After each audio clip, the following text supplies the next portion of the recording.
Buenos días, buenas tardes, buenas noches para todos. La semana pasada les propuse en la pestaña comunidad del canal hacerme una pregunta que se las iba a responder en video. Se las voy a responder a todas. No voy a dejar ninguna sin responder. Seguramente me va a tomar más de un video. No me voy a tomar más de un minuto por preguntas, ¿ok? Vamos a empezar desde este momento. Vamos a mi monitor, vamos a mi PC. Bueno, acá encontramos, miren, hazme una pregunta y te la responderé en un video. Deja tu pregunta sobre entrenamiento o nutrición abajo en la caja de comentarios. Vamos a las preguntas. 445, 140 preguntas se fueron totalmente de las manos. Bien, primera pregunta. Los ejercicios de endurecimiento para tibias o cañas. ¿Cada cuánto es recomendable realizarlo? Gracias por tu tiempo, Faraón. Gracias a vos por preguntar. Bueno, cañas no sé lo que es, pero supongo que debe ser tibia, codos, nudillos. Estimado Saru, un minuto para vos. Los ejercicios de endurecimiento lo que hacen es provocar, se hacen mediante golpes constantes y continuos en maquiwaras o en diferentes tipos de objetos contundentes, ¿ok? Mi recomendación a eso es muy simple.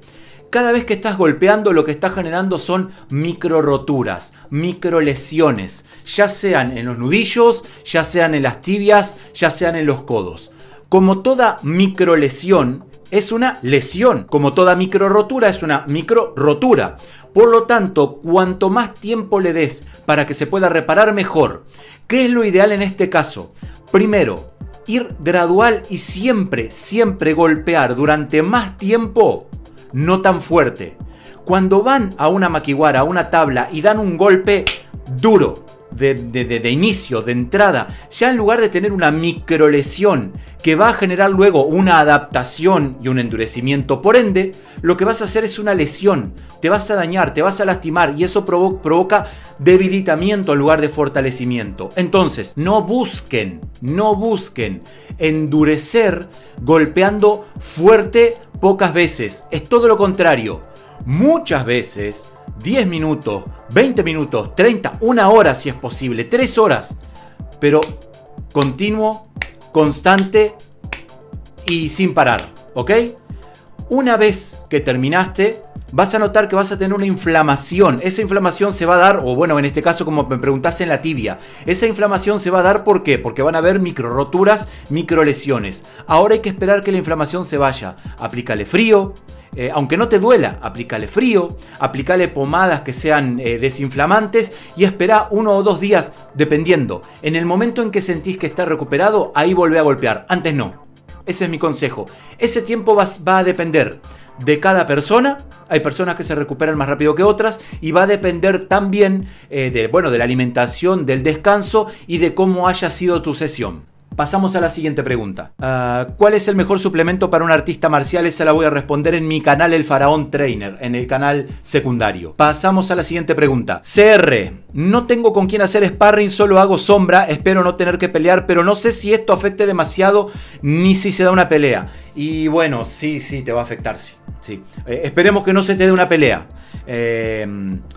Te va a afectar, porque solamente con sombra y sin sparring uno no tiene la dosis de realidad que necesita. Bien, y la realidad es que la sombra es excelente, el entrenamiento solo es excelente y te motivo y te sugiero y te aconsejo y te incentivo que lo sigas haciendo.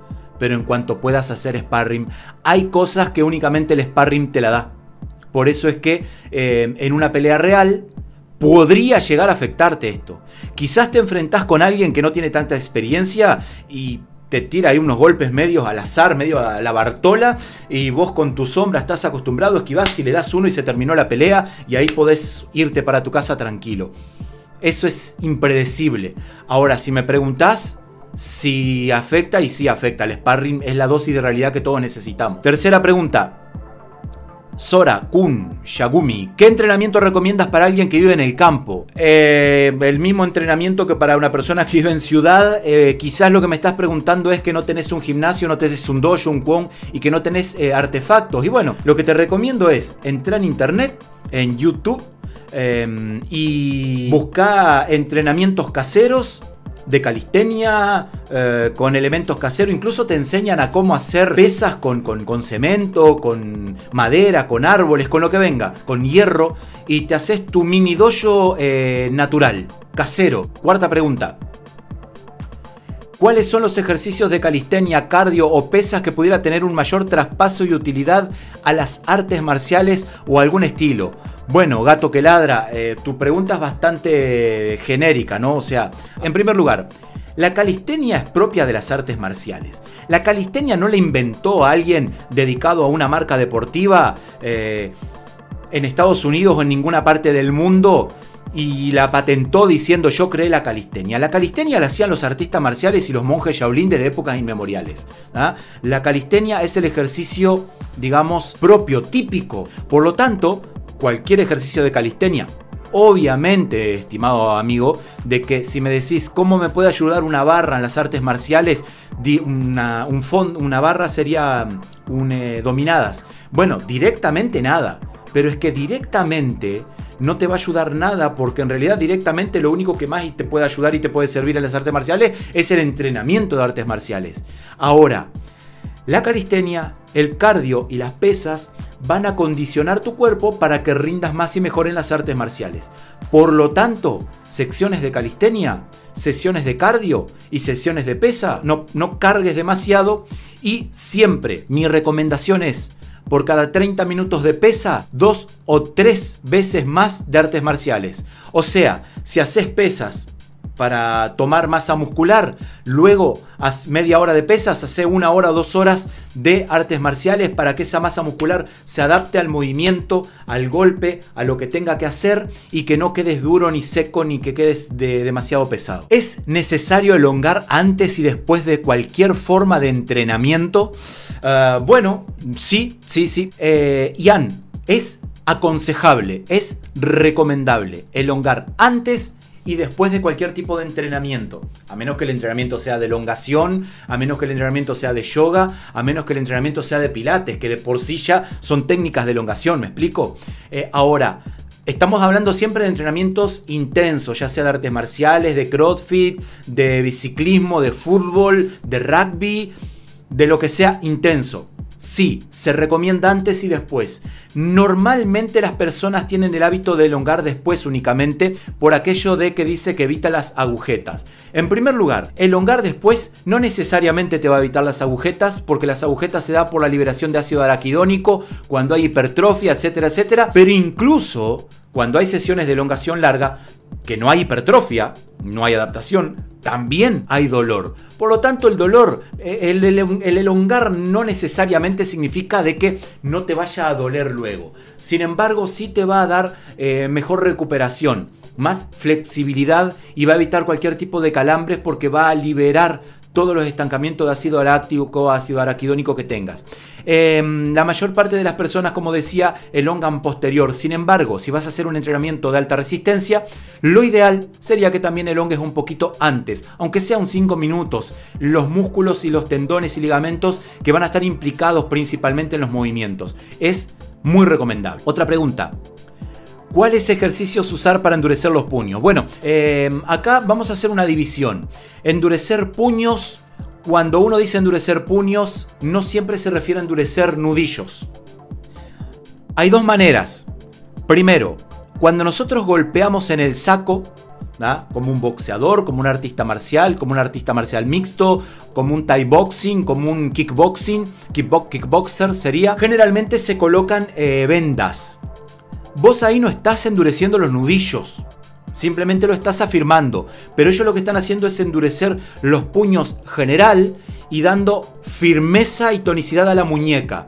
Eso es fundamental, eso lo podés hacer si lo que querés, porque eso es necesario, es muy necesario para que cuando golpees no se te doble la muñeca. Eso lo podés hacer pegando en un saco, por ejemplo, en una bolsa que se llama, te podés vendar, te vendás los nudillos y das sesiones de golpes. Luego viene lo que es endurecer los nudillos propiamente dicho. Estamos hablando de los dos nudillos flotantes. Los flotantes no, los dos nudillos fijos. Para eso lo que necesitas es, de ser posible, golpear sin vendas.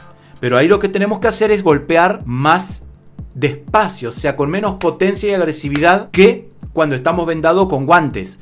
también puede ser en saco, pero también puede ser en makiwara. La makiwara siempre tiene que tener cierta flexibilidad. No hagan la locura de golpear contra la pared o contra árboles que no tienen flexibilidad. Eso no los va a endurecer, eso los va a dañar, los va a lastimar, los va a debilitar. Usen la cabeza, pero sobre todo usen los conocimientos científicos de la gente que nos ha enseñado esto.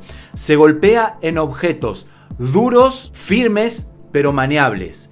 En ese sentido ustedes pueden hacer makiwaras de todo tipo, no solamente la clásica makiwara que usan en karate, que es una makiwara contra firma, ahí que se pega recto. También pueden hacer makiwaras que estén de costado y uno pegarle en cruzado, en gancho. Puede hacer makiwaras que estén arriba para uno pegarle hacia abajo. Pueden hacer makiwaras y golpear hacia abajo. Uno me puede preguntar, pero si yo nunca golpeo hacia abajo, no importa. La idea es que endurezcas en todos los ángulos tus nudillos y también tu muñeca. Porque nunca sabes en una pelea de sparring o sobre todo en una pelea real en la calle cómo vas a dar el golpe. Hay golpes que salen de la forma que salen, no como lo planificás. Uno lo planifica de una manera y después sale como sea, y siempre lo mejor es que todo tu puño, incluso nudillo, esté endurecido y preparado de todos los ángulos. Si vos querés saber cómo hacer una buena makiwara o distintos tipos de makiwara, te doy un consejo. Abajo en la caja de comentarios de este video dejé los links a Amazon. Entren en esos links, vayan